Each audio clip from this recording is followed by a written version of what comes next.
बड़ी खबर आपको बता दें, मुंबई के मानखुर्द स्थित न्यू मंडाला इलाके में कबाड़ के गोदाम में भीषण आग लग गई है।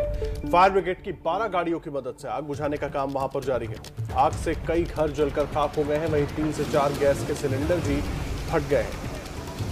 तस्वीरें हम आपको दिखा रहे हैं। फायर ब्रिगेड की 12 गाड़ियां आग बुझाने में लगी हुई हैं। मुंबई के मानखुर्द में न्यू मंडाला इलाके में कबाड़ के एक गोदाम में, जो कि वहां पर पहले से मौजूद था, उसमें आग लग गई। और आग कितनी भयानक है उसको बुझाने के लिए करीब फायर ब्रिगेड की 12 गाड़ियां लगी हुई हैं, लेकिन अभी भी आग पर काबू पाया नहीं जा सका है। आग से कई घर आसपास के भी जल गए हैं और वहीं 3 से 4 गैस के सिलेंडर भी फटे हैं, जो अभी तक जानकारी मिल रही है। कबाड़ का गोदाम था, बड़ी मात्रा में कबाड़ वहां पर इकट्ठा किया गया था और वहीं पर यह आग अचानक भड़क गई। आग किस वजह से लगी फिलहाल इस बारे में जानकारी नहीं है, लेकिन 12 गाड़ियां फायर ब्रिगेड की वहां पर मौजूद है। आग बुझाने की कवायद लगातार जारी है, लेकिन आग ने इतना विकराल रूप ले लिया है कि फिलहाल आसानी से बुझती नजर आ नहीं रही है। फायर ब्रिगेड की तरफ से तमाम कोशिशें जारी हैं और इस आग की चपेट में आने से 3 से 4 घर भी जलकर बर्बाद हो गए हैं और 3 से 4 गैस सिलेंडर्स भी वहां पर फटे हैं। इस तरह की जानकारी मिल रही है। ये बड़ी खबर मुंबई से, तस्वीरें आप देख रहे हैं मानखुर्द के न्यू मंडाला इलाके की, जहां पर कबाड़ के गोदाम में आग लगी और आग इतनी तेज भड़की कि आसपास के 3-4 घरों को भी चपेट में ले लिया।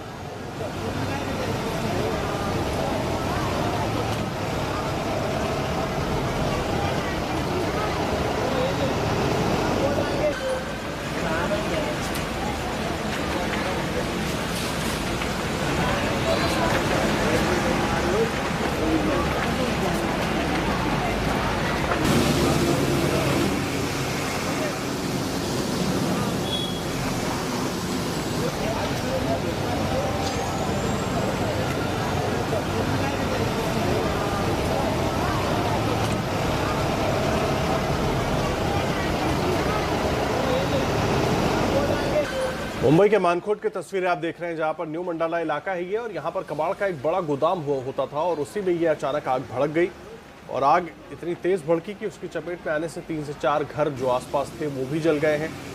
गैस सिलेंडर्स भी फटे हैं, ऐसा बताया जा रहा है।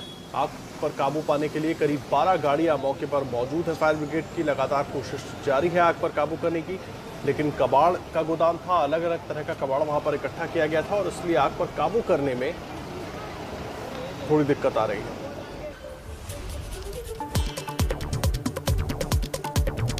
मुंबई में बीजेपी नेता हाजी अराफात शेख आज दोपहर 3 बजे करेंगे प्रेस कॉन्फ्रेंस। कहा, मेरे पास बम नहीं है, मैं नवाब मलिक का कच्चा चिट्ठा खोलूंगा।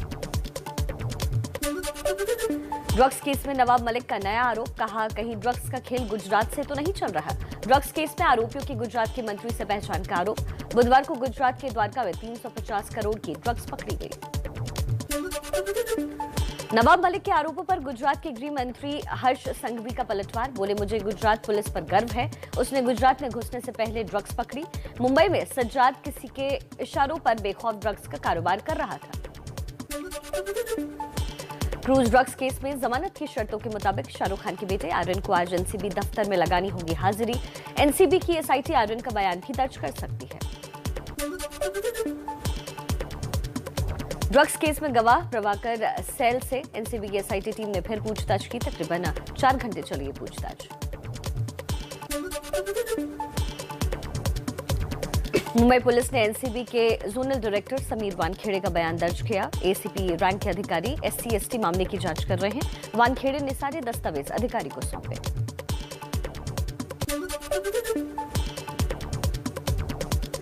नवाब मलिक और देवेंद्र फडणवीस के बीच अब कानूनी नोटिसों की जंग जारी। नवाब की बेटी ने फडणवीस को मानहानि का नोटिस भेजा तो फडणवीस की पत्नी अमृता ने मलिक को मानहानि का नोटिस भेज दिया।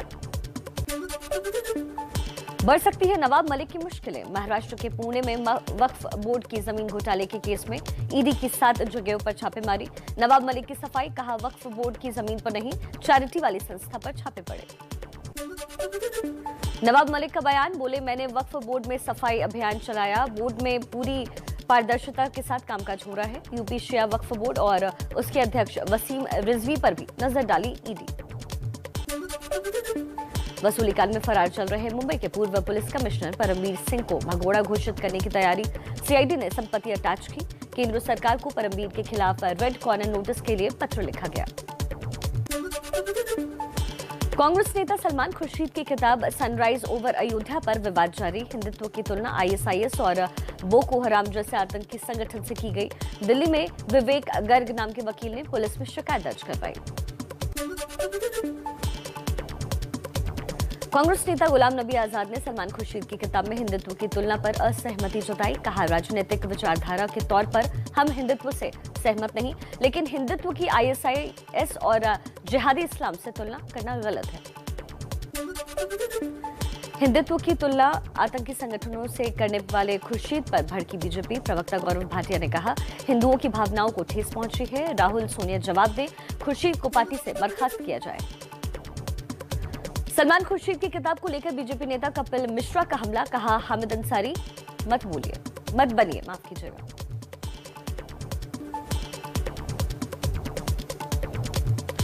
बीजेपी नेता अमित मालवीय ने भी सलमान खुर्शीद पर निशाना साधा। लिखा, हम उस व्यक्ति से और क्या उम्मीद कर सकते हैं जिसकी पार्टी ने मुस्लिम वोट पाने के लिए भगवा आतंकवाद शब्द गढ़ा। कांग्रेस प्रवक्ता पवन खेड़ा ने सलमान खुर्शीद का समर्थन किया। कहा, मुझे नहीं लगता कि किताब में खुर्शीद ने कुछ गलत लिखा है। जिस हिंदुत्व की बात कर रही हैं वो आरएसएस का हिंदुत्व है। कांग्रेस नेता सलमान खुर्शीद के खिलाफ किताब को लेकर आज मुंबई में दर्ज होगा मुकदमा। बीजेपी नेता राम कदम सुबह 11:30 बजे घाटकोपर थाने में एफआईआर कराएंगे दर्ज। वाराणसी में सलमान खुर्शीद की किताब पर आरएसएस के नेता इंद्रेश कुमार ने साधा निशाना। कहा, खुर्शीद का मानसिक दिवालियापन है। जो ऐसे गलत लोगों और संगठन से हिंदुत्व की तुलना की है उन्हें माफी मांगनी चाहिए। कंगना रनौत और बीजेपी सांसद वरुण गांधी में संग्राम। कंगना ने बताया, 2014 को असली आजादी का साल। बीजेपी नेता वरुण गांधी बोले, इसे पागलपन कहूं या फिर देशद्रोह।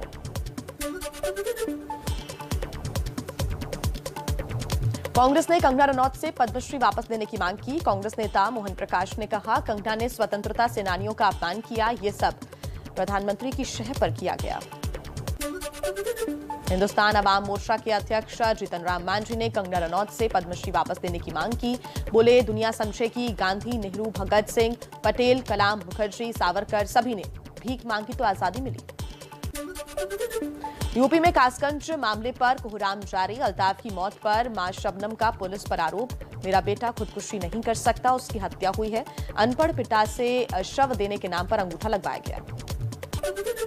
कासगंज में युवक की संदिग्ध मौत में पुलिस की थ्योरी पर उठे सवाल। एबीपी न्यूज के पड़ताल में जमीन से महज 2.5 फुट ऊंचा दिखा नल, जिससे लटककर आत्महत्या का दावा किया जा रहा है।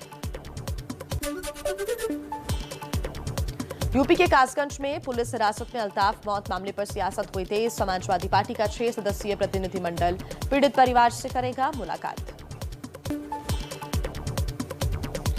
बीएसपी प्रमुख मायावती ने कासगंज मौत मामले की उच्च स्तरीय जांच की मांग की। एआईएमआईएम चीफ असदुद्दीन ओवैसी ने कासगंज पुलिस को बताया शैतान की पहली औलाद। असदुद्दीन ओवैसी जल्द आ सकते हैं कासगंज। एआईएमआईएम नेता शौकत अली बोले, अखिलेश और प्रियंका का मुसलमानों के साथ दोहरा मापदंड।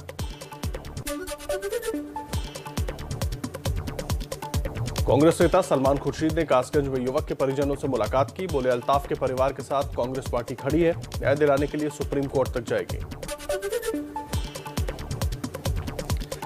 पीएम मोदी आज आरबीआई की 2 अभिनव उपभोक्ता केंद्रित पहलों की शुरुआत करेंगे। इसके तहत खुदरा निवेशकों के लिए केंद्र और राज्य सरकारों की प्रतिभूतियों में सीधे निवेश का रास्ता खुलेगा।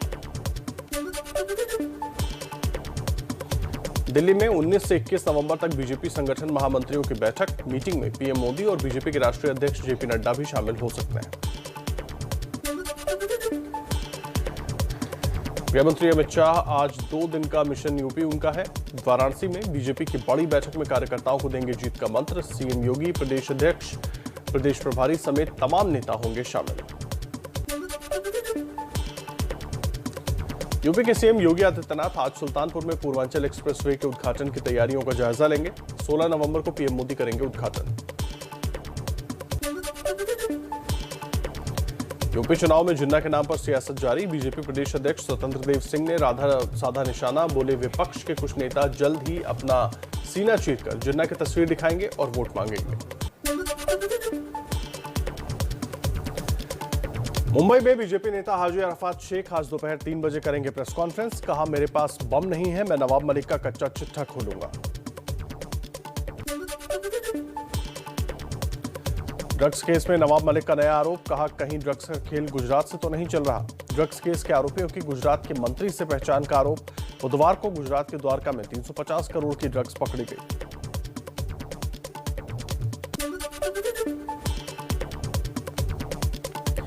नवाब मलिक के आरोपों पर गुजरात के गृह राज्य मंत्री हर्ष संघवी का पलटवार। बोले, मुझे गुजरात पुलिस पर गर्व है कि उसने गुजरात में घुसने से पहले ड्रग्स पकड़ी। मुंबई में सज्जाद किसके इशारों पर बेखौफ ड्रग्स का कारोबार कर रहा था। क्रूज ड्रग्स केस में जमानत की शर्तों के मुताबिक शाहरुख खान के बेटे आर्यन को आज एनसीबी के दफ्तर में लगानी होगी हाजिरी। एनसीबी के एसआईटी आर्यन का बयान भी दर्ज कर सकती है। ड्रग्स केस में गवाह प्रभाकर सैल से एनसीबी की एसआईटी टीम ने फिर पूछताछ की। करीब 4 घंटे चली पूछताछ। मुंबई पुलिस ने एनसीबी के जोनल डायरेक्टर समीर वानखेड़े का बयान दर्ज किया। एसीपी रैंक के अधिकारी एससी/एसटी मामले की जांच कर रहे हैं। वानखेड़े ने सारे दस्तावेज अधिकारी को सौंपे।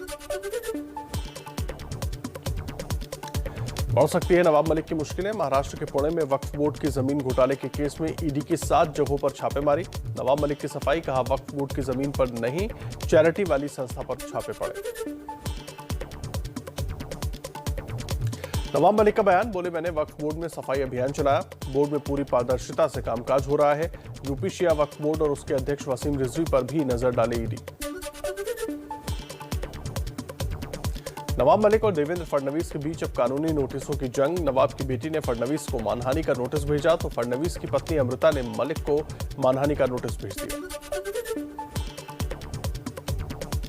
वसूली कांड में फरार चल रहे मुंबई के पूर्व पुलिस कमिश्नर परमबीर सिंह को भगोड़ा घोषित करने की तैयारी। सीआईडी ने संपत्ति अटैच की।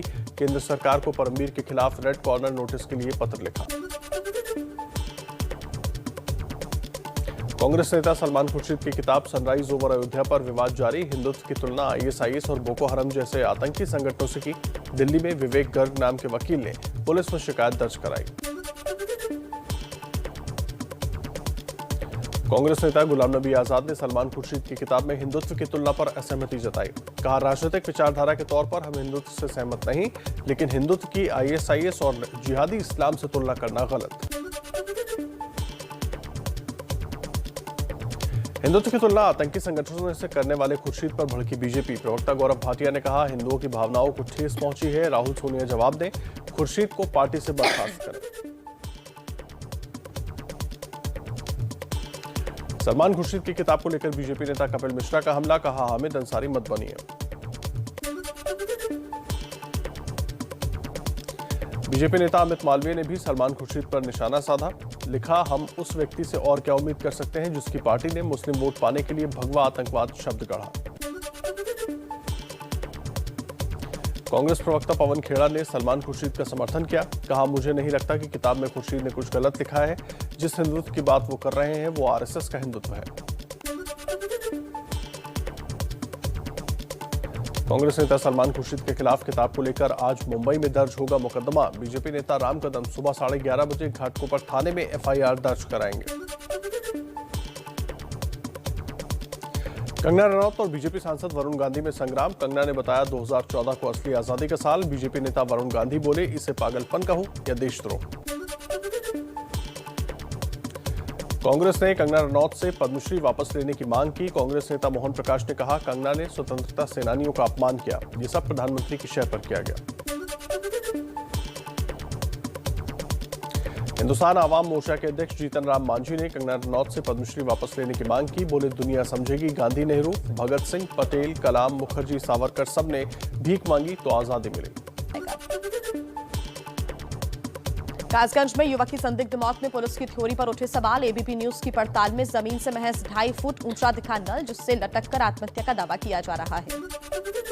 यूपी के कासगंज में पुलिस हिरासत में अल्ताफ मौत मामले पर सियासत हुई तेज। समाजवादी पार्टी का 6 सदस्यीय प्रतिनिधिमंडल पीड़ित परिवार से मुलाकात करेगा।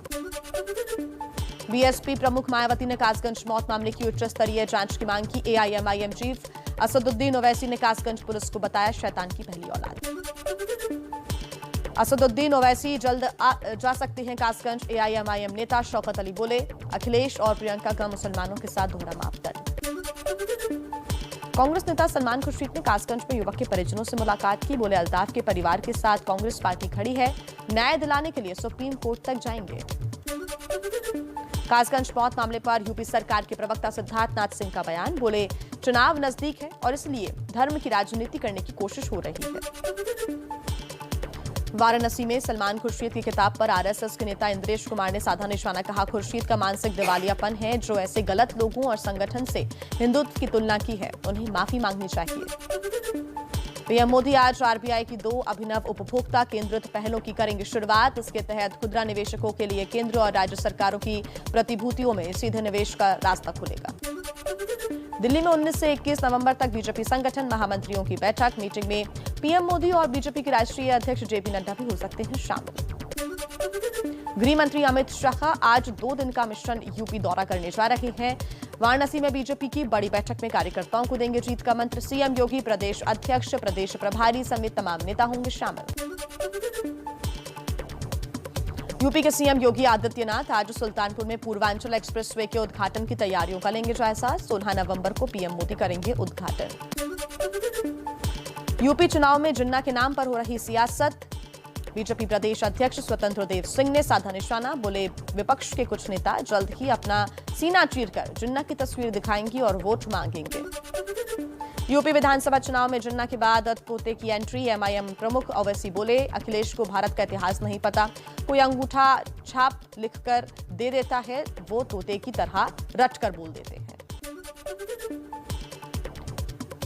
हरदोई में ओम प्रकाश राजभर ने एक बार फिर अखिलेश और अपने जिन्ना वाले बयान को सही ठहराया। बीजेपी पर साधा निशाना। बोले बीजेपी संघ के आदेश पर चलती है, देश का संविधान नहीं मानती है। यूपी में दिखेगी बीजेपी और एसपी में 2 विंडो सिस्टम वाली लड़ाई। 13 और 16 नवंबर को एक दूसरे के गढ़ से बोलेंगे एक दूसरे पर हमला। यूपी के मुजफ्फरनगर के मंच से अखिलेश यादव ने योगी सरकार पर जमकर निशाना साधा। कहा बीजेपी ने पिछड़ा वर्ग के साथ धोखा किया। बाबा उत्तराखंड से पलायन करके आए और यूपी के 5 साल खराब कर दिए। उत्तर प्रदेश दौरे पर कांग्रेस नेता प्रियंका गांधी। शाहजहांपुर की आशा कर्मचारियों ने मुलाकात की। प्रियंका को सुनाई आप बीती। सीएम योगी के कार्यक्रम में पुलिस ने कथित तौर पर आशा कर्मचारियों से मारपीट की थी। यूपी विधानसभा चुनावों को लेकर एक्शन में बीजेपी। लखनऊ में सीएम योगी ने क्षेत्रीय सम्मेलन का उद्घाटन किया। पंजाब विधानसभा के विशेष सत्र में कृषि कानूनों को रद्द करने की मांग को लेकर प्रस्ताव पारित। सत्र के दौरान कांग्रेस और अकाली दल के नेताओं में तीखी नोकझोंक हुई। विधानसभा सत्र के दौरान अकाली नेता विक्रम मजीठिया और सीएम चन्नी में तू-तू मैं। नवजोत सिंह सिद्धू ने भी मजीठिया पर जड़े तस्कर वाले आरोप। पंजाब में बीएसएफ का अधिकार क्षेत्र बढ़ाने का विरोध जारी। अकाली दल ने चंडीगढ़ में केंद्र सरकार के खिलाफ किया विरोध प्रदर्शन। पंजाब के गृह मंत्री सुखजिंदर रंधावा के दामाद की नियुक्ति को लेकर विवाद बरकरार। कांग्रेस के ही विधायक फतेह जंग बाजवा ने सवाल उठाए। कहा मेरे बेटी की नौकरी पर सभी ने सवाल उठाए, अब क्यों चुप हैं सब। फिलहाल नहीं खुलेगा करतारपुर कॉरिडोर। अटारी वाघा बॉर्डर से जाएंगे 1500 सिख तीर्थयात्री। विदेश मंत्रालय के प्रवक्ता अरिंदम बागची ने जानकारी दी। गोवा चुनाव से पहले आम आदमी पार्टी का बड़ा ऐलान। दिल्ली के डिप्टी सीएम मनीष सिसोदिया ने कहा हमारी सरकार बनी तो भंडारी समुदाय से मुख्यमंत्री और ईसाई समुदाय से उप मुख्यमंत्री होगा। राजस्थान में कैबिनेट विस्तार 15 नवंबर के बाद होगा। सूत्रों के अनुसार सचिन पायलट के समर्थक 5 से 6 विधायकों को बनाया जा सकता है मंत्री। रमेश मीणा, दीपेंद्र सिंह शेखावत को मिल सकता है मंत्री पद। पंजाब में अमृतसर अटारी जीटी रोड पर किसान संगठनों का प्रदर्शन। बीएसएफ का अधिकार क्षेत्र बढ़ाए जाने को लेकर सड़कों पर उतरे। किसान आंदोलन को लेकर यूपी के मंत्री धर्म सिंह सैनी की अपनी सरकार से अपील। एबीपी न्यूज से कहा किसानों से बातचीत करके आंदोलन खत्म किया जाए। पूरी उम्मीद है कि आंदोलन चुनाव से पहले खत्म हो जाएगा। लखीमपुर हिंसा केस पर आज सुप्रीम कोर्ट में सुनवाई। पिछली सुनवाई में कोर्ट ने कहा था जांच की निगरानी के लिए हाईकोर्ट के रिटायर्ड जज की नियुक्ति की जाएगी। जम्मू कश्मीर के कुलगाम में सुरक्षा बलों की आतंकियों से मुठभेड़, एक आतंकी ढेर। श्रीनगर के बेमिना इलाके में भी सुरक्षा बलों ने मुठभेड़ में एक आतंकी को मार गिराया। AK-47 और गोला बारूद बरामद किए गए। पंजाब में आप के पूर्व विधायक और मौजूदा कांग्रेस नेता सुखपाल खेहरा को ईडी ने मनी लॉन्ड्रिंग केस में गिरफ्तार किया है। कांग्रेस ने बदले की कार्रवाई बताकर गिरफ्तारी की निंदा की।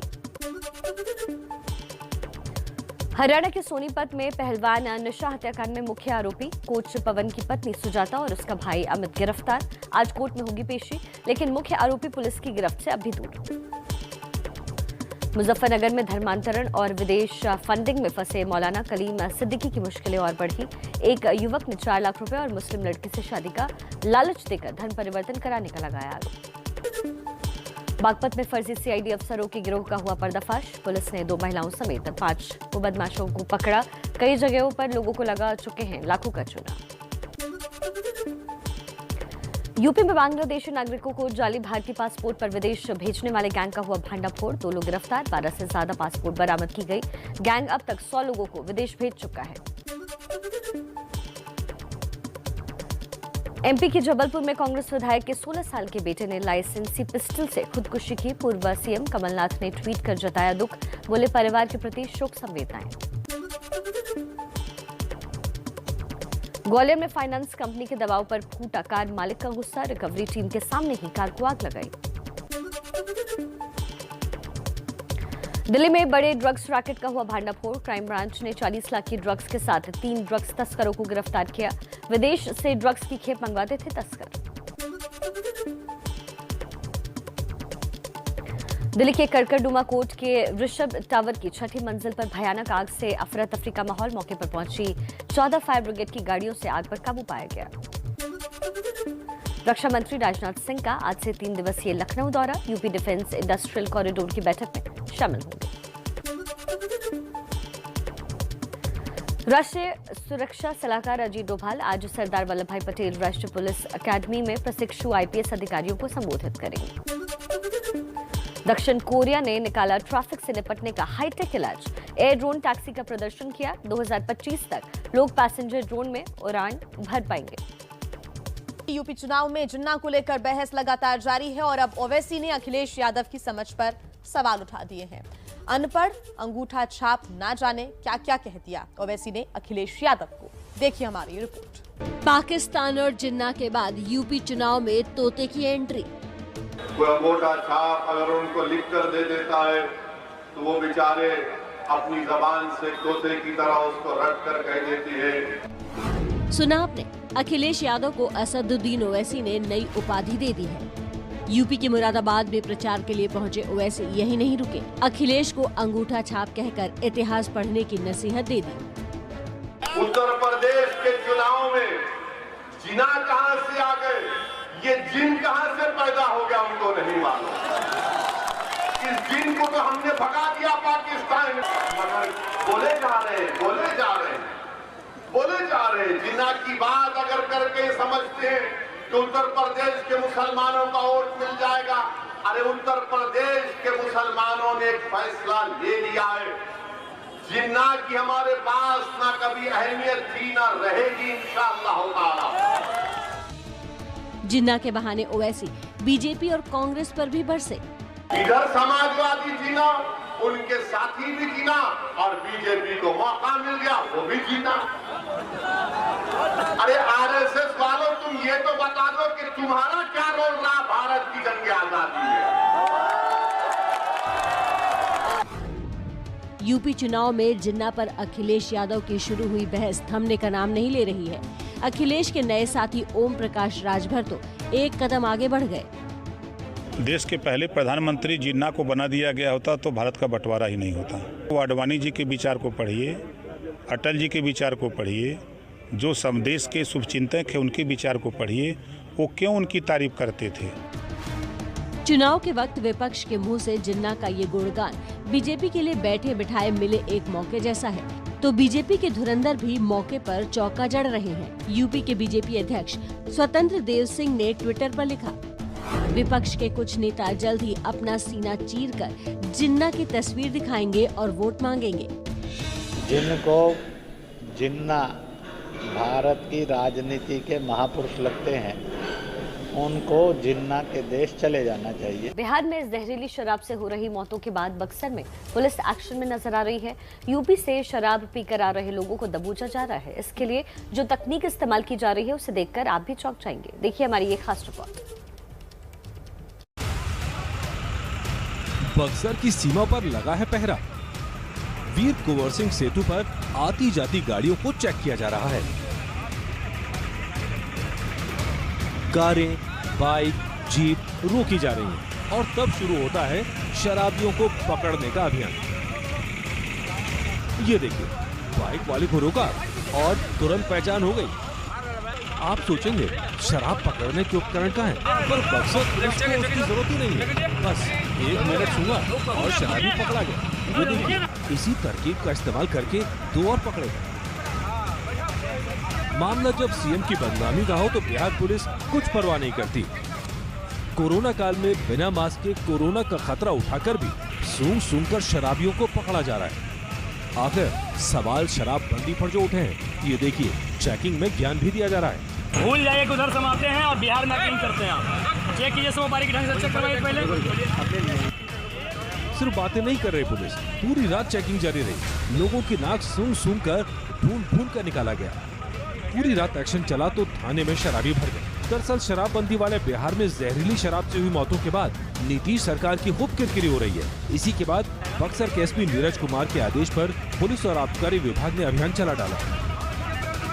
3 घंटे में सैकड़ों शराबी पकड़े गए। ये शराबबंदी के बाद की सबसे बड़ी कार्रवाई है। ये वो लोग हैं जो उत्तर प्रदेश जाकर शराब पीते हैं और कुछ घंटे की ड्राइव कर घर लौट आते हैं। बक्सर पुलिस का दावा है कि अभियान अब लगातार जारी रहेगा।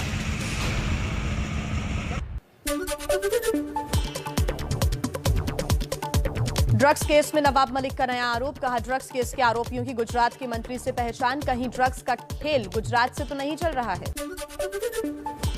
गुजरात के गृह राज्य मंत्री हर्ष संघवी का पलटवार। बोले, मुझे गुजरात पुलिस पर गर्व है। उसने गुजरात में घुसने से पहले ड्रग्स पकड़ी। मुंबई में सज्जाद किसके इशारे पर बेखौफ ड्रग्स का कारोबार कर रहा था। क्रूज ड्रग्स केस में जमानत की शर्तों के मुताबिक शाहरुख खान के बेटे आर्यन को आज एनसीबी दफ्तर में लगानी होगी हाजिरी। एनसीबी की एसआईटी आर्यन का बयान भी दर्ज कर सकती है। मुंबई पुलिस ने एनसीबी के समीर वानखेड़े का बयान किया दर्ज। एसीपी रैंक के अधिकारी SC/ST मामले की जांच कर रहे हैं। वानखेड़े ने सारे दस्तावेज अधिकारी को सौंपे।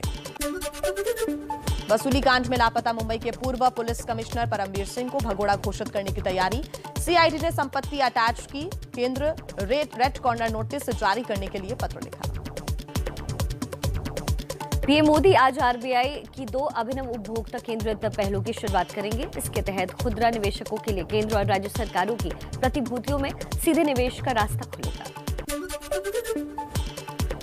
रक्षा मंत्री राजनाथ सिंह का आज से 3 दिवसीय लखनऊ दौरा। यूपी डिफेंस इंडस्ट्रियल कॉरिडोर की बैठक में शामिल। यूपी के सीएम योगी आदित्यनाथ आज सुल्तानपुर में पूर्वांचल एक्सप्रेस वे के उद्घाटन की तैयारियों का जायजा लेंगे। 16 नवंबर को पीएम मोदी करेंगे उद्घाटन। कांग्रेस नेता सलमान खुर्शीद की खिताब सनराइज ओवर अयोध्या पर विवाद जारी। दिल्ली में विवेक गर्ग नाम के वकील ने पुलिस में शिकायत दर्ज करवाई। हिंदुत्व की तुलना आतंकी संगठनों से करने वाले खुर्शीद पर भड़की बीजेपी। प्रवक्ता गौरव भाटिया ने कहा, हिंदुओं की भावनाओं को ठेस पहुंची है। राहुल सोनिया जवाब दे, खुर्शीद को पार्टी से बर्खास्त किया जाए। यूपी चुनाव में जिन्ना के नाम पर सियासत जारी। बीजेपी प्रदेश अध्यक्ष स्वतंत्र देव सिंह ने साधा निशाना। बोले, विपक्ष के कुछ नेता जल्दी ही अपना सीना चीरकर जिन्ना की तस्वीर दिखाएंगे और वोट मांगेंगे। यूपी विधानसभा चुनाव में जिन्ना के बाद तोता की एंट्री। AIMIM प्रमुख ओवैसी बोले, अखिलेश को भारत का इतिहास नहीं पता, वो तोता की तरह रटकर बोलते हैं। कासगंज में युवक की संदिग्ध मौत में पुलिस की थ्योरी पर उठे सवाल। एबीपी न्यूज के पड़ताल में जमीन से महज 2.5 फुट ऊंचा दिखा नल, जिससे लटक कर आत्महत्या का दावा किया जा रहा है। पंजाब में आप के पूर्व विधायक और मौजूदा कांग्रेस नेता सुखपाल खेहरा को ईडी ने मनी लॉन्ड्रिंग केस में गिरफ्तार किया। कांग्रेस ने बदले की कार्रवाई बताकर गिरफ्तारी की निंदा की। यूपी चुनाव को लेकर पूर्वांचल में जबरदस्त हलचल है और 4 दिन बाद यानी कि 16 नवंबर को पीएम मोदी पूर्वांचल दौरे पर आने वाले हैं। प्रधानमंत्री के दौरे से पहले आज वाराणसी में बीजेपी की एक अहम बैठक भी होने जा रही है। और इस बैठक में कौन कौन पहुंच रहे हैं और क्या है बैठक का एजेंडा, देखिए हमारे वरिष्ठ संवाददाता पंकज झा की रिपोर्ट। में फिर से 300 पार का संकल्प का मुट्ठी बींचिए और प्रचंड आवाज से बोलिए, भारत माता की, भारत माता की।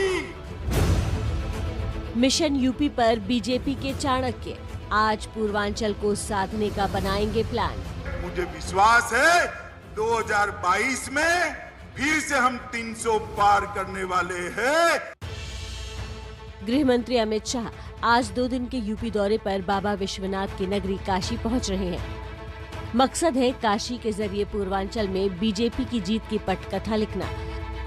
अमित शाह आज शाम 5 बजे वाराणसी के बाबतपुर एयरपोर्ट पहुंचेंगे और फिर वहां से सीधे बड़ा लालपुर के हस्तकला संकुल पहुंचकर चुनाव पर बड़ी बैठक करेंगे।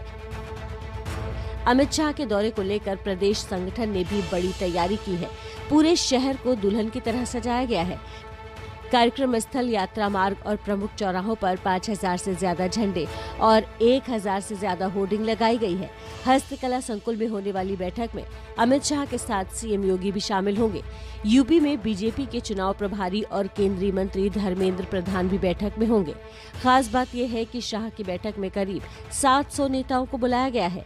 इन 700 लोगों में से 403 यूपी के विधानसभा सीटों के प्रभारी हैं। प्रभारियों से मिले फीडबैक के आधार पर ही उम्मीदवारों के नाम पर चर्चा भी होगी। पूर्वांचल में मंडल और मंदिर दोनों है। इस बैठक से अमित शाह की कोशिश ये होगी कि सामाजिक समीकरणों को साधा जाए, क्योंकि पूर्वांचल पिछड़ी जातियों वाला इलाका भी है और इसीलिए बीजेपी ने राजभर से समझौता किया था, जो इस बार छिटक कर साइकिल पर जा बैठे हैं।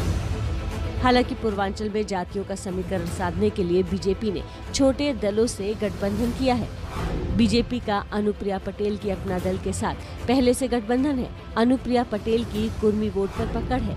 संजय निषाद की निषाद पार्टी के साथ मिलकर भी बीजेपी चुनाव लड़ेगी। निषाद पार्टी का मल्लाह समाज पर असर है। यूपी फतेह के लिए बीजेपी ने एक बार फिर 300 पार का नारा दिया है और लक्ष्य को हासिल करने के लिए पूर्वांचल को साधना बेहद जरूरी है। पूर्वांचल में लोकसभा की 26 सीटें हैं। 2014 में 23 और 2019 में 19 सीटें बीजेपी जीती थी। पूर्वांचल की 130 विधानसभा सीटों में से 2017 में बीजेपी को 87 सीटें मिली थी, जबकि एनडीए ने सेंचुरी बनाई थी। पूर्वांचल के 21 जिलों में यूपी की करीब 32% आबादी रहती है। अगर इस आबादी का भरोसा बीजेपी ने जीत लिया तो उसे यूपी जीतने में दिक्कत नहीं होगी। इसीलिए अमित शाह वाराणसी में बैठकर ही बीजेपी के लिए चुनावी चक्रव्यूह तैयार कर रहे हैं। 2014, 2017 और 2019 के चुनावों में अमित शाह की राह ही बीजेपी के लिए लकी रहा है। 2022 का चुनाव जीतकर वो ये साबित करना चाहते हैं कि बीजेपी के असली चाणक्य वही हैं। काशी दौरे के बाद कल अमित शाह आजमगढ़ में राज्य विश्वविद्यालय का शिलान्यास करेंगे और उसके बाद बस्ती में सांसद खेल महाकुंभ का शुभारंभ करेंगे। और अब वो सवाल जिस पर यूपी में कोहराम मचा हुआ है, देखिए अल्ताफ की मौत आखिर कैसे हुई। ये सवाल जितना पेचीदा है उससे भी कहीं ज्यादा उलझन भरा है। इसका जवाब पुलिस अल्ताफ के आत्महत्या करने की बात कर रही है, लेकिन अल्ताफ का परिवार मानने को बिल्कुल तैयार नहीं है और बार बार कह रहा है कि अल्ताफ का कत्ल हुआ है। हत्या और आत्महत्या के असमंजस में उलझी इस कहानी में सच की तलाश करती हमारी रिपोर्ट देखिए।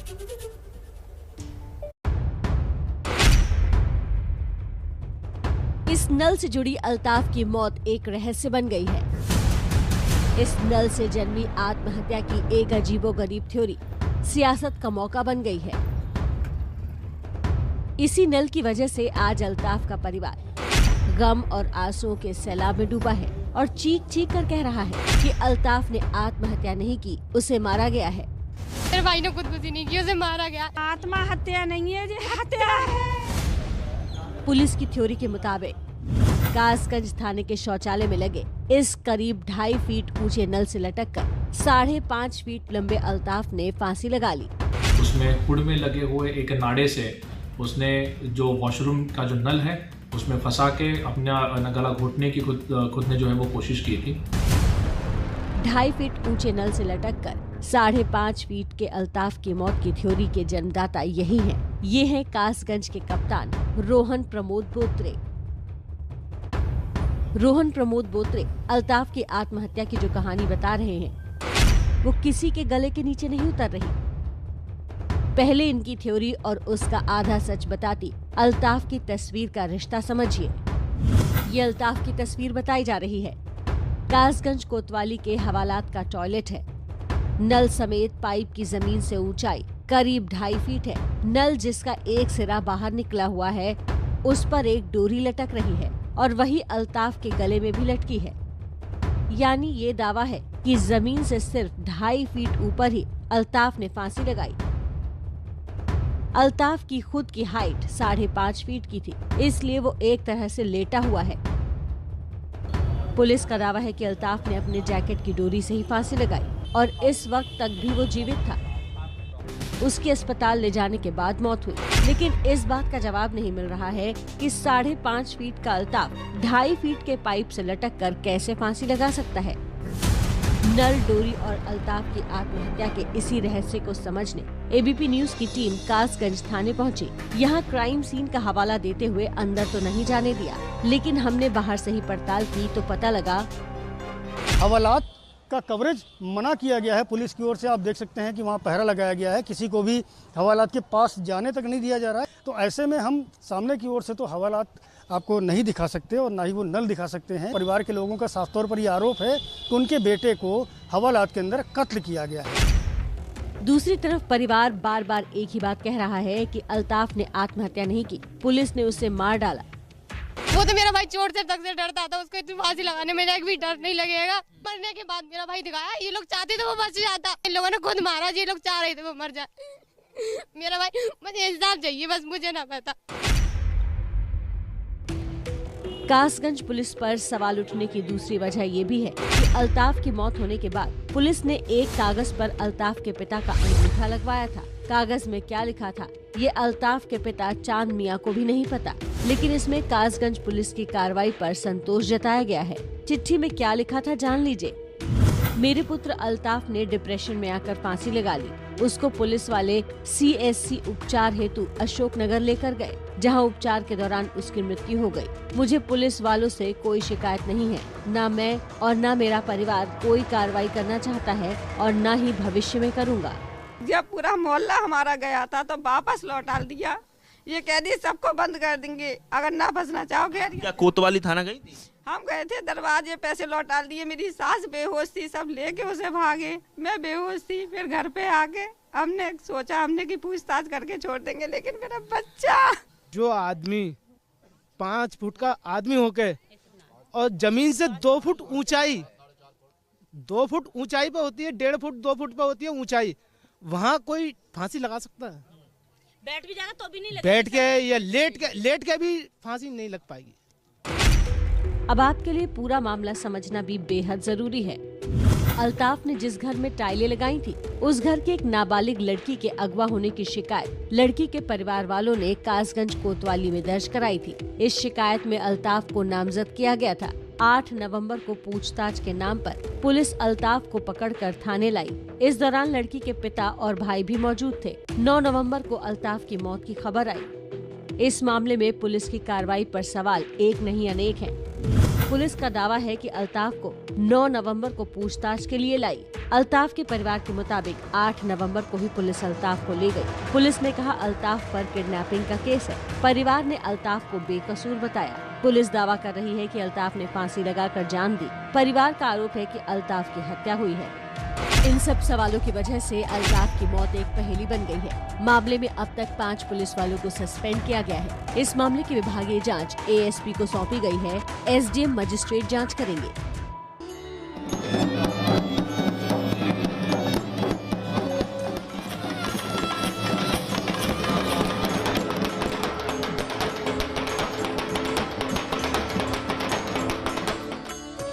माँ का स्वरूप, उनका मूर्ति स्वरूप आज काशी लौटने की तैयारी में है। ये हमारे लिए गौरव का विषय है कि हमारी आराध्य उसकी मूर्ति अब काशी लौटेगी।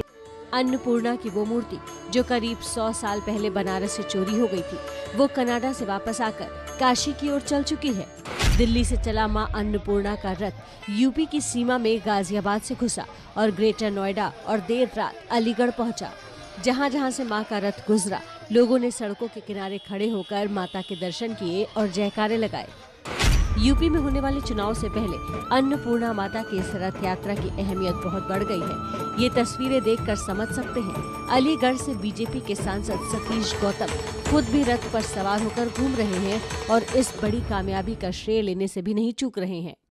भव्य स्वागत हो रहा है माता का, जो देश के प्रधानमंत्री नरेंद्र मोदी जी इतने साल बाद अपने देश में माता को लेके, अन्नपूर्णा माता को 107 साल बाद आज अलीगढ़ में भव्य स्वागत किया जा रहा है। रोडों पे लोग खड़े, जैसा लाभ उतरा उमड़ा हुआ है। अब अन्नपूर्णा की मूर्ति को शोभा यात्रा के तौर पर यूपी के करीब 18 जिलों से होते हुए वाराणसी ले जाया जा रहा है। ड्रग्स मामले में महाराष्ट्र की राजनीति में आरोप प्रत्यारोप का जो दौर शुरू हुआ है वो थमने का नाम नहीं ले रहा। नवाब मलिक के हाइड्रोजन बम धमाके के बाद अब बीजेपी नेता हाजी अराफात शेख आज नवाब मलिक का कच्चा चिट्ठा खोलने जा रहे हैं। उधर नवाब मलिक ने महाराष्ट्र के बाद गुजरात की बीजेपी सरकार को भी लपेट लिया है। उन्होंने ड्रग्स का गुजरात एंगल उठा दिया है। सवाल उठता है, कहीं ड्रग्स का खेल गुजरात से तो नहीं चल रहा? जब सारी खेल गुजरात समुद्र के रास्ते आ रही है, पूरी तरह से एनसीबी का जो प्रचार तंत्र है वो लोगों का ध्यान फिल्म अभिनेताओं की तरफ ले जा रही है और गुजरात के समुद्र के रास्ते बड़े पैमाने पे ड्रग भारत में आ रही है। मुंबई क्रूज ड्रग्स कांड से शुरू हुई महाराष्ट्र की सियासी लड़ाई अब गुजरात तक आ पहुंची है। जब सारी खेल गुजरात समुद्र के रास्ते आ रही है, गुजरात से ही पूरे देश में उसको फैलाया जा रहा है, तो डीजी एनसीबी इस विषय को गंभीरता से लेंगे, इसकी गहराई से जांच करेंगे और गुजरात ड्रग कनेक्शन क्या है ये देश के सामने लाएंगे। पहले गुजरात के मुंद्रा पोर्ट पर करोड़ों की ड्रग्स पकड़ी गई और अब द्वारका में 66 किलो ड्रग्स की खेप पकड़ी गई। बस इसी के सहारे नवाब मलिक ने आरोपों का तीर गुजरात की तरफ घुमा दिया कि मुंद्रा के बाद द्वारका में भी 350 करोड़ के ड्रग पकड़े गए। ये योगायोग है क्या? मनीष भानुशाली, धवल भानुशाली, केपी गोसावी, सुनील पाटिल, ये सभी लोग लगातार अहमदाबाद के नोवाटेल और 5 स्टार होटलों में रुकते रहे। गुजरात के मंत्री किरीट सिंह राणा जी के उनकी करीबी है। कहीं ड्रग का खेल गुजरात से तो नहीं चल रहा है? नवाब मलिक के आरोपों पर गुजरात के गृह मंत्री हर्ष संघवी ने ट्वीट कर पलटवार किया है। उन्होंने कहा कि गुजरात में ड्रग्स को पकड़ा गया, लेकिन मुंबई में ड्रग्स का कारोबार बेखौफ तरीके से चल रहा है। ड्रग माफिया सज्जाद अब तक किसके इशारों पर मुंबई में बेखौफ होकर ड्रग्स का कारोबार चला रहा था, इसकी जांच करवाइए। गुजरात पुलिस पर मुझे गर्व है कि उन्होंने गुजरात में ड्रग्स घुसने से पहले पकड़ लिया है। नवाब मलिक के आरोपों पर गुजरात सरकार में राज्य मंत्री किरीट सिंह राणा ने कहा है कि मैं कभी ड्रग्स आरोपी से नहीं मिला, पता नहीं वे कब मिलने आए और फोटो खींचे। हम गुजरात में ड्रग्स माफियाओं को पकड़ते हैं। वहीं नवाब मलिक के आरोपों को लेकर गुजरात के शिक्षा मंत्री जीतू वाघानी ने नवाब मलिक के संस्कारों पर गंभीर सवाल उठाए हैं। मोदी जी जो बता रहे हैं उस कठेरे में तो नवाब मलिक, उसका संस्कार, कांग्रेस का संस्कार, उसका मिलना जुलना देशद्रोही के साथ, जिसको फांसी मिली थी उसको बिरयानी देना, उसको फांसी न मिले, इस तरह से कांग्रेस का शासन यूपी में था, तब क्यों वो देशद्रोही को फांसी नहीं मिली? क्यों वो रोकने की कोशिश की? कौन सा कनेक्शन पाकिस्तान के साथ? हम तो सामने से बोलते हैं कि अगर कोई आरोप साबित हो तो वो बताए, उसकी जांच हो। हमारा नेता बिल्कुल उसमें कहीं मिले हुए नहीं है, हमारा संस्कार भी नहीं है। यानी अब इस पूरे मामले में गुजरात भी आ गया है। गुजरात में बीजेपी की सरकार है और सीधे तौर पर तो नहीं, लेकिन नवाब मलिक इशारों में ड्रग्स के कारोबार में बीजेपी नेताओं की मिलीभगत का आरोप लगा रहे हैं। मलिक का आरोप है कि बीजेपी का नेता मनीष भानुशाली आर्यन की गिरफ्तारी के वक्त समीर वानखेड़े के साथ था। धवन भानुशाली उसका भाई है। नवाब मलिक पहले ही देवेंद्र फडणवीस से दोनों की करीबी का आरोप लगा चुके हैं। वहीं किरण गोसावी आर्यन केस में वसूली के आरोप में भी घिरा है, तो सुनील पाटिल रेड का मास्टरमाइंड बताया जा रहा है। हालांकि सुनील पाटिल का संबंध एनसीपी से होने का आरोप बीजेपी नेता मोहित काम्बोज ने लगाया था, लेकिन मलिक ने इससे इनकार किया है। अब इन सब का अहमदाबाद से क्या कनेक्शन है, ये आपको बताते हैं। गोसावी के बॉडीगार्ड प्रभाकर सैल ने अपने हलफनामे में बताया था 27 सितंबर 2021 को इनोवा से गोसावी अहमदाबाद गए। मुझे वाशी में ही रहने को कहा। सुनील पाटिल ने भी एबीपी न्यूज से बातचीत में इस बात की पुष्टि की थी कि भानुशाली और गोसावी से उसकी मुलाकात अहमदाबाद के होटल में हुई थी और उनकी गुजरात के नेताओं से अच्छी पहचान है। 1 तारीख को मनीष भानुशाली, मैं और किरण गोसावी वहाँ पे ऑल ई लोगे होटल में रुके थे। कहाँ पे? ये कहाँ है? ये अहमदाबाद में। मनीष भानुशाली ने 8 बजे बोला कि भाई नीरज यादव ने मनीष भानुशाली को फोन किया। अब भाव के साथ है तो बोलता है एक टिप आई है मुंबई में कार्डेलिया क्रूज पे, एक बड़ी पार्टी होने वाली, ड्रग्स पार्टी होने वाली। मनीष भानुशाली के वहाँ पे काफी संबंध है मिनिस्टर लोगों से, तो वो मुझे मिलाता भी था, हम लोग बात भी करते थे वहाँ पे। अब सवाल ये है कि मनीष भानुशाली, गोसावी और सुनील पाटिल क्या अक्सर अहमदाबाद जाते थे? अगर हाँ तो क्यों? क्या इन तीनों का ड्रग्स के कारोबार से कोई कनेक्शन है, जैसा आरोप मलिक लगा रहे हैं? और क्या फिल्मी सितारों के जरिए ड्रग्स के कारोबार से ध्यान भटकाने की कोशिश की जा रही है? एनसीबी का जो प्रचार तंत्र है वो लोगों का ध्यान फिल्म अभिनेताओं की तरफ ले जा रही है और गुजरात के समुद्र के रास्ते बड़े पैमाने पे ड्रग भारत में आ रही है। लेकिन दूसरी तरफ बीजेपी नेता मोहित काम्बोज का आरोप है कि भानुशाली, गोसावी और पाटिल का कनेक्शन बीजेपी के बजाय एनसीपी से है। Sunil Patil nationalist Congress party NCP के फाउंडेशन से जुड़े हुए सदस्य हैं। सुनील पाटिल ने व्हाट्सएप पे किरण गोसावी का नंबर सैम डिसूजा को भेजा। अब कौन किसके साथ है, कौन ड्रग्स को बढ़ावा दे रहा है, या ये सब सिर्फ सियासी आरोप है? लेकिन इतना तय है कि कभी जाली नोट के बहाने तो कभी दाऊद कनेक्शन के जरिए एक दूसरे पर आरोपों के बम चलाए जा रहे हैं। इनके अंडरवर्ल्ड के साथ क्या संबंध है, इसके सबूत मैं आपको भी दूंगा और राष्ट्रवादी कांग्रेस पार्टी के जो अध्यक्ष है श्री शरद पवार जी, इनको भी मैं वो सबूत दूंगा। 2017 तक लगभग 1 साल तक महाराष्ट्र में जाली नोट का एक भी मामला सामने नहीं आया, क्योंकि देवेंद्र जी के प्रोटेक्शन में जाली नोट का खेल इस महाराष्ट्र में चल रहा था। ड्रग्स की लड़ाई पहले नवाब मलिक वर्सेस एनसीबी बनी, फिर मलिक के लपेटे में देवेंद्र फडणवीस आए। इसके बाद दाऊद से लेकर मुंबई बम ब्लास्ट के एंगल से होते हुए ये जंग जाली नोटों के सियासी कनेक्शन तक पहुंची। लेकिन अब नवाब मलिक ने सीधे सीधे बीजेपी और गुजरात सरकार पर निशाना साधा है, और गुजरात पर निशाने का क्या सियासी मतलब है, उसका निशाना किस तरफ है, ये समझना मुश्किल नहीं है।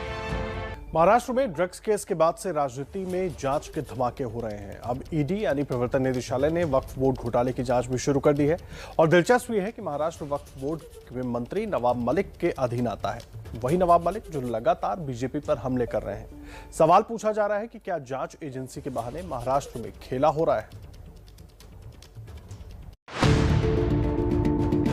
ये तस्वीरें पुणे में ईडी के छापे की हैं और ये तस्वीरें औरंगाबाद में ईडी के छापे की। सिर्फ इन दोनों जगहों पर नहीं, कुल 7 जगहों पर ईडी ने वक्फ बोर्ड के ठिकानों पर छापेमारी की। वक्फ बोर्ड में धांधली की शिकायत मिलने के बाद ईडी ने छापेमारी को अंजाम दिया। वक्फ बोर्ड की जगह पे रिजर्वेशन करके 2 लोगों का ट्रस्ट था, वो 2 लोगों ने बोगस ट्रस्ट बनाया और बोगस ट्रस्ट बना के उसके ऊपर उन्होंने एप्लीकेशन देके अपने नाम पर वो पैसा जमा करने के लिए कोशिश की। महाराष्ट्र का वक्फ बोर्ड नवाब मलिक के अधीन आता है, इसीलिए उन्हें तुरंत सफाई देने आना पड़ा। कुछ पत्रकारों ने जानकारी मुझे दी कि वक्फ बोर्ड के कार्यालय पे छापे पड़े हैं। वक्फ बोर्ड के कार्यालय पे छापे नहीं पड़े। जो हमें उड़ती खबरें टेलीविजन के माध्यम से आई हैं कि 7 जगह वक्फ को रिलेटेड कोई लोगों के दफ्तर पे या घरों पे छापे पड़े हैं, ये जानकारी उड़ती हमें आई है। मुसलमानों की भलाई के लिए दी गई जमीन या संपत्ति वक्फ कहलाती है। वक्फ बोर्ड का काम इससे होने वाली आमदनी का हिसाब रखना है। महाराष्ट्र में वक्फ बोर्ड के पास कुल 23,566 प्रॉपर्टी हैं। बोर्ड के पास 37,330 हेक्टेयर की जमीन है। वक्फ बोर्ड की 1,000 से ज्यादा प्रॉपर्टी पर अवैध कब्जा है। बोर्ड से जुड़े ट्रस्ट इस जमीन को किराए पर भी दे सकते हैं। इस किराए में भी गड़बड़ झाले का आरोप लगता है। उदाहरण के लिए भुवनेश्वर में एक प्रॉपर्टी को इंडियन ऑयल को सालाना 2,55,000 के किराए पर दिया गया, जबकि इससे पहले इसी प्रॉपर्टी पर सिर्फ 2,500 रुपए किराया मिलता था। आरोप लगता है कि सस्ते किराए के नाम पर बड़ा गोरखधंधा चल रहा है। नवाब मलिक का दावा है करीब 30,000 संस्थाएं महाराष्ट्र वक्फ बोर्ड से जुड़ी हैं और ईडी को इनकी जांच करनी चाहिए। लेकिन सवाल ईडी की टाइमिंग को लेकर उठ रहा है। ईडी ने वक्फ बोर्ड के खिलाफ छापेमारी ऐसे वक्त में की है जब Nawab Malik cruise drugs case को लेकर पूर्व मुख्यमंत्री देवेंद्र फडणवीस समेत कई बीजेपी नेताओं पर हमलावर हैं। छापों के बाद नवाब मलिक ने फिर हमला बोला, कहा यूपी के शिया वक्फ बोर्ड और उनके अध्यक्ष वसीम रिजवी के कारनामों पर भी नजर डालें। हमारे क्लीन अप अभियान में ईडी का सहयोग मिल रहा है, हम उसका स्वागत करते हैं और ईडी वाले को ये भी कहते हैं कि लखनऊ शिया वक्फ बोर्ड के लिए वहां के शिया कम्युनिटी ने प्रधानमंत्री को खत लिखा था, सीबीआई को दी गई है। वसीम रजा के भी लफड़े हैं, थोड़ा उधर भी ध्यान देने का काम करें। पूरी तरह से हम आपका सहयोग चाहते हैं और 30,000 मामले आपको देंगे। ईडी की कमान केंद्र के अंतर्गत आती है जो वक्फ बोर्ड घोटाले की जांच कर रही है। एनसीबी भी केंद्रीय एजेंसी है जिसकी एसआईटी ने कल गवाह प्रभाकर सैल से पूछताछ की। ज्ञानेश्वर सिंह की अगुवाई में एनसीबी की ही विजिलेंस टीम जांच कर रही है। वहीं मुंबई पुलिस महाराष्ट्र सरकार के अधीन आती है। मुंबई पुलिस की एसआईटी क्रूज ड्रग्स केस की जांच में लगी है। मुंबई पुलिस SC/ST मामले में भी जांच कर रही है। कल ही मुंबई पुलिस ने एनसीबी के जोनल डायरेक्टर समीन वानखेड़े का बयान दर्ज किया। वानखेड़े ने जाति पर सवाल उठाए जाने को लेकर शिकायत की थी। क्या आर्यन खान आज एनसीबी अधिकारियों के सामने पेश होंगे? ये सवाल इसलिए खड़ा हो रहा है क्योंकि पिछले 5 दिनों से एनसीबी अधिकारी बयान दर्ज कराने के लिए इंतजार कर रहे हैं, लेकिन आर्यन अभी तक पेश नहीं हुए हैं।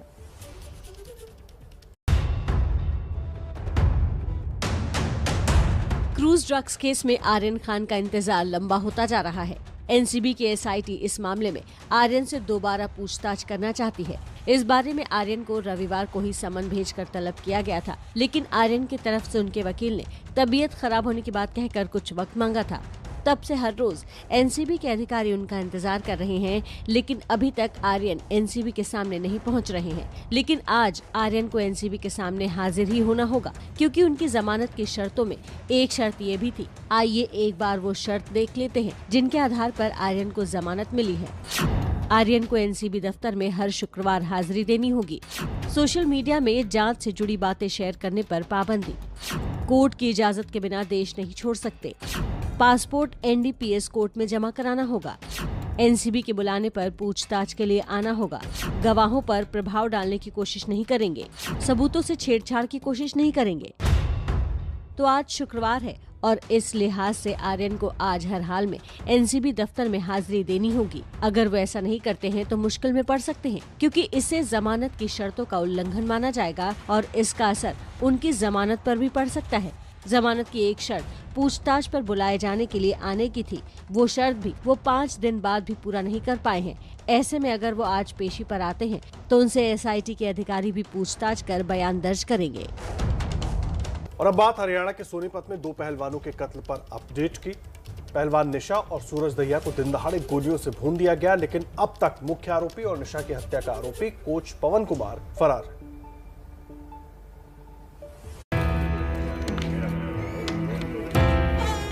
इस जलती चिता में राख हो गए देश के 2 होनहार खिलाड़ियों के सपने। इस जलती चिता में भस्म हो गए कुछ कर गुजरने के हसीन ख्वाब। ये चिता है पहलवान निशा दहिया और भाई सूरज दहिया की, जिनके आरोपियों ने बुधवार को सोनीपत में गोली मारकर हत्या कर दी। निशा और सूरज की हत्या के 2 मुख्य आरोपी, जिनमें से एक कोच पवन कुमार और दूसरा सचिन, फरार हैं। कोच पवन कुमार की पत्नी सुजाता और साले अमित को एसआईटी ने दबोच लिया है। पवन और सचिन वांटेड हैं। सिर पर 1 लाख का इनाम है। कई जगह पे दबिश दी गई है, कुछ लोगों को एप्रीहेंड भी किया गया है और बाकी कुछ लोग बाकी हैं जिन्हें पकड़ने के लिए चल रहा है कार्य। निशा और सूरज के परिवार में मातम पसरा है। निशा के गांव हलालपुर में तनाव है। भारी संख्या में पुलिस बल तैनात किया गया है। रेसलर निशा दहिया और उसके भाई की हत्या के बाद सोनीपत के हलालपुर गांव के अंदर मातम पसरा हुआ है। जो गांव के लोग हैं वो निशा के घर के पास ही इकट्ठे हैं। बड़ी संख्या में यहाँ पे जो पुलिस बल है उसकी तैनाती की गई है। जो आला अधिकारी है परिवार के लोगों से बात कर रहे हैं, उन्हें सांत्वना दे रहे हैं और साथ ही इस बात का आश्वासन दिया है कि जो आरोपी कोच और उसके साथी है उनकी जल्द से जल्द गिरफ्तारी की जाएगी। गाँव वालों में किस कदर नाराजगी है उसका अंदाजा इससे लगाइए कि जिस एकेडमी में पवन से निशा 3 साल से ट्रेनिंग ले रही थी वो अब खंडर से लग रहा है। गुस्सा कुछ इस कदर फूटा कि अब इस एकेडमी की जो तस्वीरें हैं वो कुछ इस तरह की रह गई हैं।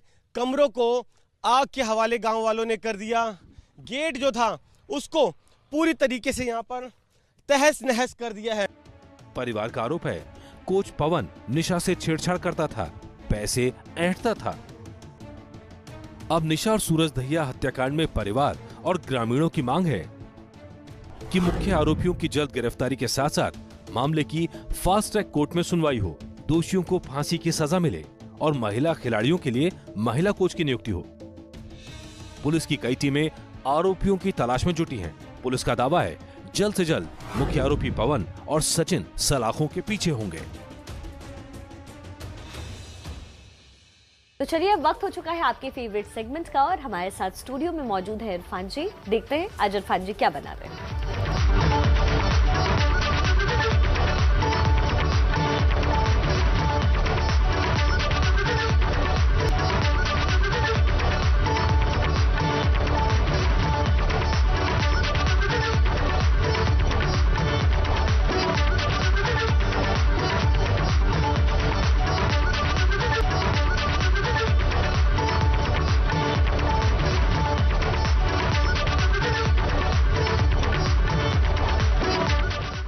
आइए अब सीधे चलते हैं इरफान जी के पास और जानते हैं आज अपने कार्टून के जरिए क्या कुछ बता रहे हैं।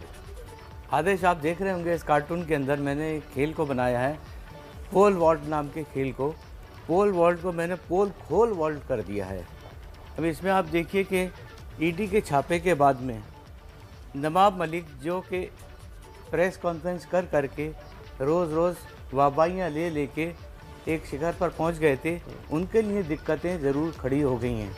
अब देखना ये है कि इस बार वो इन दिनों अब वो क्या करेंगे, क्या उनकी प्रेस कॉन्फ्रेंस इसी तरह से जारी रहेंगी या उनका टाइम ईडी के दफ्तर में भी गुजरेगा।